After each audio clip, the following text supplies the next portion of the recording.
Welcome to રિશીઝ kitchen. તો આજે હું તમારી સાથે શેર કરીશ એનર્જીથી ભરપૂર પ્રોટીન બાર રેસીપી જે ખૂબ જ ટેસ્ટી લાગે છે, ઘરમાં રહેલી સામગ્રીથી ઇઝીલી બની જાય છે। તો ચાલો બનાવવાનું શરૂ કરીએ।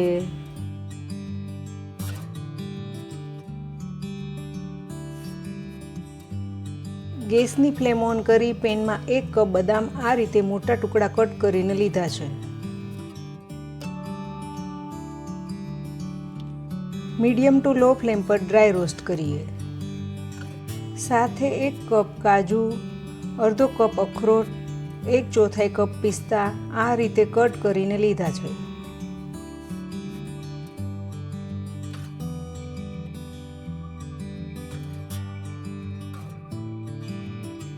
સતત ચલાવતા જઈ ડ્રાય રોસ્ટ કરીશું। ડ્રાય ફ્રૂટ રોસ્ટ કરીને લેવાથી બહારમાં તેનો ક્રંચ સારો આવે છે। 2 થી 3 મિનિટમાં ડ્રાય ફ્રૂટ રોસ્ટ થઈ ક્રિસ્પી થઈ ગયા છે, પ્લેટમાં લઈ લઈએ।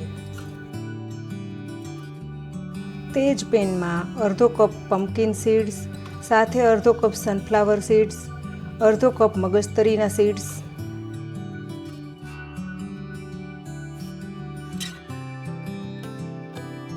સતત ચલાવતા જઈ ડ્રાય રોસ્ટ કરીએ।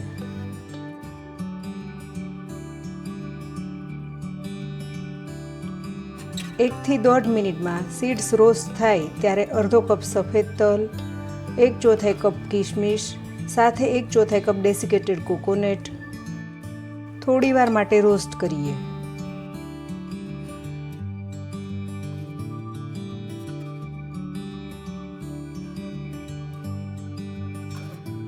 એક મિનિટમાં બધું રોસ્ટ થઈ ગયું છે, ગેસની ફ્લેમ બંધ કરીશું।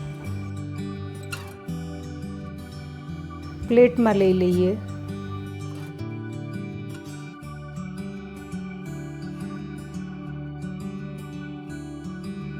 સાથે મેં લીધો છે 1 ટેબલસ્પૂન એલચી પાવડર।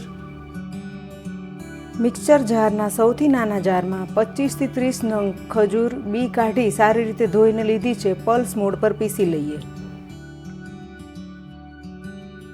ગેસની ફ્લેમ ઓન કરી પેનમાં 1 ટેબલસ્પૂન દેશી ઘી હલકું ગરમ થાય ત્યારે ખજૂરની પેસ્ટ ગેસની મીડિયમ ટુ લો ફ્લેમ પર સતત ચલાવીશું। અહીંયા મેં સોફ્ટ ખજૂર લીધી છે।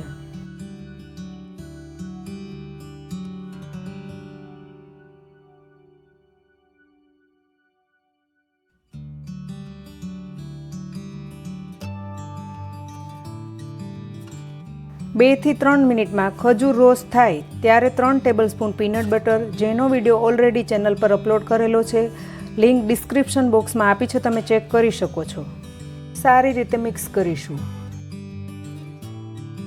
1 મિનિટમાં ખજૂર અને પીનટ બટર સારી રીતે મિક્સ થઈ ગયું છે, ગેસની ફ્લેમ બંધ કરીએ।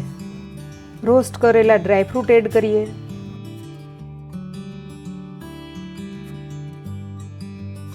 મિક્સ કરીશું।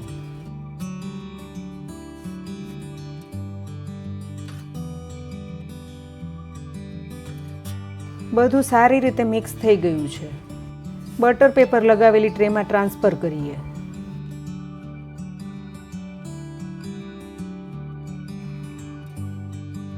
આ રીતે પ્રેસ કરી 3 થી 4 કલાક માટે રૂમ ટેમ્પરેચર પર સેટ થવા માટે રાખીશું। 3 થી 4 કલાકમાં પ્રોટીન બાર સારી રીતે સેટ થઈ ગઈ છે, ડીમોલ્ડ કરીશું। કટ કરી લઈએ।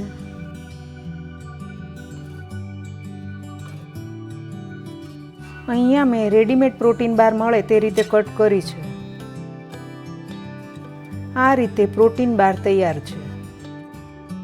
તો ફ્રેન્ડ્સ, તમે આ પ્રોટીન બાર રેસીપી એકવાર જરૂરથી ટ્રાય કરજો અને મને કમેન્ટમાં જણાવજો કે કેવી લાગી। જો સારી લાગે તો વિડીયોને લાઇક અને શેર કરજો।